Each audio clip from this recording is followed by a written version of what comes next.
Well, the Reading Police Department and the Shasta County Health and Human Services are joining forces to help people experiencing a mental health crisis.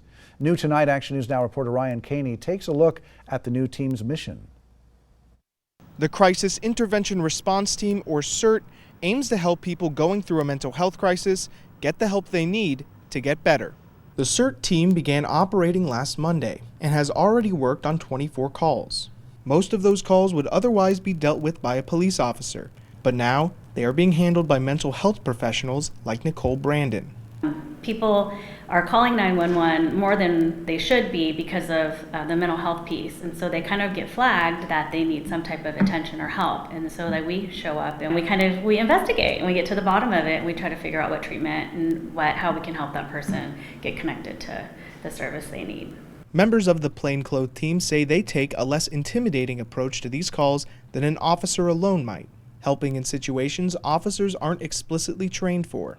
CIRT team members say the goal is to help, not incarcerate.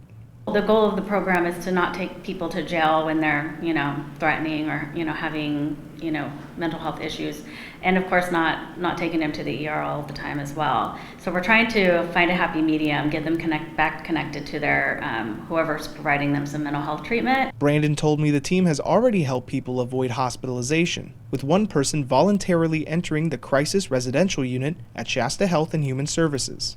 The unit is an alternative to being held under a so-called 5150 call, where patients are hospitalized for up to 72 hours. While the CIRT team only services Reading right now, Paige Green, the Adult Services Director for Shasta Health and Human Services, says she hopes the team will grow to service the rest of Shasta County. This mobile crisis team, as we continue to grow, will be going into other outlying areas, probably not as far as Bernie just because of the time, but to Anderson, to Cottonwood, to Shasta Lake, to really be able to go out into those outlying areas. The CIRT team currently runs only 5 days a week, but the Reading Police Department hopes the program will continue to grow and add a second full-time team in the future.